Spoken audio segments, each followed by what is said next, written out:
can now officially say Yom Ha'atzmaut Sameach, a happy and joyful Israeli Independence Day.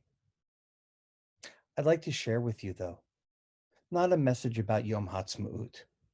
You can read the Kibitzer article for that, but rather a message about this week's double portion of Torah reading on Shabbat, Tazria-Metzora, from the book of Leviticus, Sefer Vayikra. We all know that in life, we're told to have our annual checkups. And what we mean by that is that we refer to that annual visit to our general practitioner, doctor, or specialist, if the case may be, to make sure that we are physically healthy so that we live a long, safe, and productive life. Yet, our first of our two portions, Parsha Tazria, gives us another type of check-in that we should look at. And I'll read to you the verse. In chapter 13, verse 3, we learn, V'ra ha-kohen et hanega be'or habasar v'se'ar ba'nega hafach lavan umar'eh hanega amok me'or b'saro neged sa'arat hu v'ra'ahu ha-kohen v'timeoto. The priest shall examine the affliction on the skin of his body. If the hair in the affected patch has turned white and the affection appears to be deeper than the skin of his body, it is translated as leprous affliction. When the priest sees it, he shall pronounce him impure. Often, we understand this scaly flakiness to be either leprosy or what they called Hansen's disease. Today, I think we might understand it, at least the one that affects the human, as to be something like eczema or psoriasis. What affects the buildings, probably some sort of moldy situation. The rabbis, though, understood that this came about because of Motzei Shem Ra, that is, speaking ill about somebody else, whether it would be Richilut, gossip, or Lashon Hara, evil speech about another person. What interests me, though, is that who goes and checks this ailment? It's not the physician. The Torah teaches us it's the spiritual leader, because perhaps the underlying cause is because of a spiritualness that needs to be cultivated. That the person may be in a sense of spiritual crisis. Over my years that I served in the United States Navy, predominantly with the United States Marine Corps, we used to hang posters all over our bases and our ships and our barracks.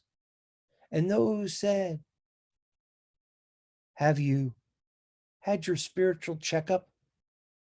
Have you built a relationship with your rabbi, whoever that person may be? Whether it's your local rabbi, whether it's one of the rabbis at Akiba Schechter, whether it's a rabbi you've connected with over the internet or on Zoom.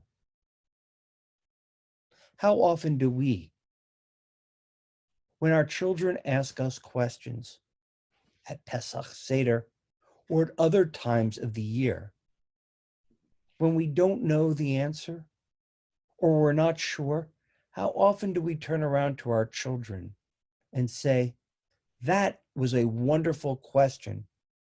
I'd like to learn the answer with you.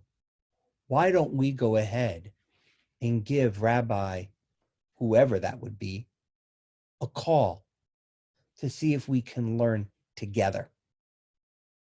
The relationship that the Jewish people have with their spiritual leaders, with their rabbis and their chazanim, has been a very positive and partnership relationship for many, many years. My fear, though, is that we're beginning to live in a time and age when those relationships are starting to splinter. No longer do we live in a day and age when people go regularly to the rabbi and ask questions of halachic import that govern their daily lives. Perhaps maybe it's a lesson that the nature of Jewish spirituality has changed and developed. It has evolved over time. Or maybe we're just uncomfortable admitting to our clergy that we still have a lot more to learn, that we forgot those things because we kind of stopped our Jewish education around bar bat mitzvah. Parshat Tazria teaches us that sometimes we need a spiritual checkup, that we need to go ahead and create those meaningful relationships with rabbis, with cantors, people who can help offer some insight once they get to know us, when we have both joyous and not so joyous occasions. The Kohen in our Parsha was more than somebody who did religion from afar on behalf of the Jewish people. The Kohen, the priest, was a person who was involved in the daily life of the Jew. So too are our rabbis and cantors today.